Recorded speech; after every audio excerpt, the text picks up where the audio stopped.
I love the idea of light rail, HD, covering Fort Worth, Dallas, and all of North Texas. This is CBS 11 News. I love the idea of light rail, but there's some problems that need to be fixed with it. Can you spell gridlock? Thousands of football fans and fairgoers put the new D.A.R.T rail line to Fair Park to the test, and the system, it was in overload today. Good evening, folks. I'm Steve Pickett in for Narissa Night today.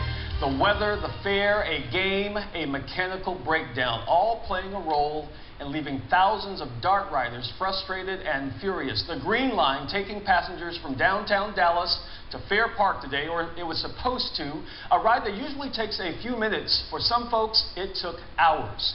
CBS 11's Bud Gillette live now to tell us what happened. Bud, I was on one of those trains myself about 9:30 this morning. It was a mess. Absolutely. You were right in the big middle of it, Steve. I don't know if it was pent-up demand or what, but people are still arriving here for the State Fair of Texas, even at this late hour. But even though a lot of folks who were going to the game, like you, who started very early, were getting on downtown or sometimes further north, what they found out is though they thought they were starting early enough, they arrived late, and many of them very, very disappointed. 2 hours on that. 2 hours. D.A.R.T sucks. This did not work. Did not work. Texas and Oklahoma fans agreed on one thing. D.A.R.T rail wasn't as convenient as they'd hoped. D.A.R.T sucks. D.A.R.T sucks. Forever on the train. Don't do it. People pay $600-700 for a ticket and they're missing 2/4 of the game. It's not worth it. Even Fort Worth residents were upset. Penelope Lawyer took the TRE to Dallas's Victory Station, where the crowd was so bad her family had to wait for a third train just to get on. On the train, it was the sardine can. It was packed, cussing. There were people drinking. It was bad. And then the trains got stacked up, and it was stop and go, stop and go. And we were stationary for like 5 minutes at a time, and then we'd take off, and everyone jump back, fall back into each other a little bit. Much of the jam-up apparently occurred at the Pearl Street station, where some people changed trains. In addition, D.A.R.T says one train broke down but was so crowded, the engineer could not get riders to move off the train so he could get to a computer console and reset a switch. It was down 12 minutes, but the effect rippled through the system. Trace Shelton was so upset after 3 hours, he says, that he got off one stop early and ran the last mile and a half to Fair Park. Awful. D.A.R.T sucks. D.A.R.T says it has all 80 of its rail cars on the tracks today and had warned riders for weeks to start early and to be patient. According to D.A.R.T's Morgan Lyons, mainly the delays are a function of having a lot of people. Still, many of those same people are inconsolable. It's the worst experience I've ever had in my life. The ride was 2 hours and I live here. As late as Saturday afternoon, D.A.R.T was still juggling the schedule to accommodate riders. A second rush came at the end of the Texas OU game. The crowds were a lot more organized and patient by then. A lot more organized and patient, perhaps. We're back here live. I don't know if you can see now the train is gone back there. There's still a great line of people just the other side of those flags waiting to be on the great line of people just the other side.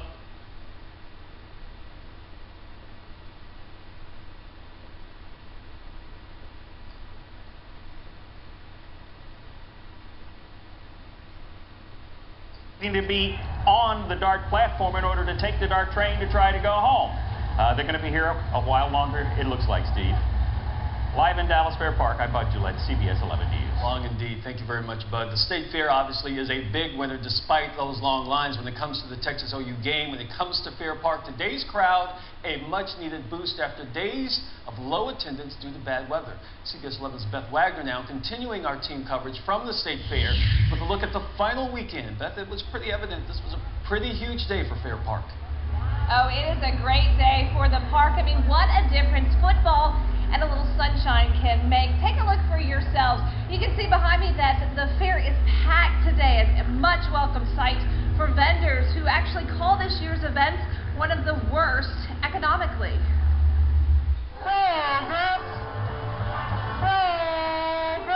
As a sea of crimson and burnt orange makes its way through the main gates, anticipation is growing. Great atmosphere, everybody's loving it. It's going to be a good game. It's going to be awesome. Inside the Cotton Bowl, a football frenzy, a packed house, and more than 92,000. Love love the game in Dallas, especially love it at the Cotton Bowl. Hope they never move it from here. It's the best rivalry ever.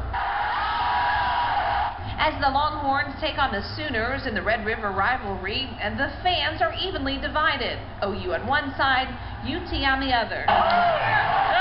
Well, except for this guy. I know they don't want me here. That's why I love it.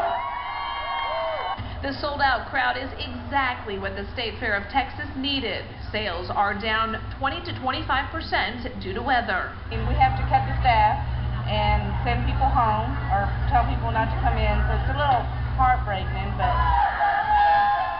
But these loyal fans are expected to pump $30 million into the local economy this weekend. This is the first time in memory that we've had Texas OU on the last Saturday, so we're so excited that all the Texas fans and Oklahoma fans are here with bright, sunny skies.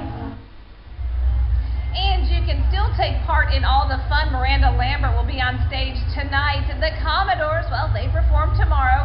Big Tex, he's still saying howdy. And you have one more day to get yourself a Fletcher's corn dog, at least for another year. Reporting live from Fair Park tonight, Beth Wagner, CBS 11 News. She'd have that corn dog indeed. Don't forget, tomorrow is the final day of the State Fair of Texas. You can find a full list of events at cbs11tv.com. Just click on links and numbers. Bill Jones, by the way, is going to have all the sports highlights and lowlights. While many donning burnt orange or red, thousands more opting for pink today. They're on the same team with the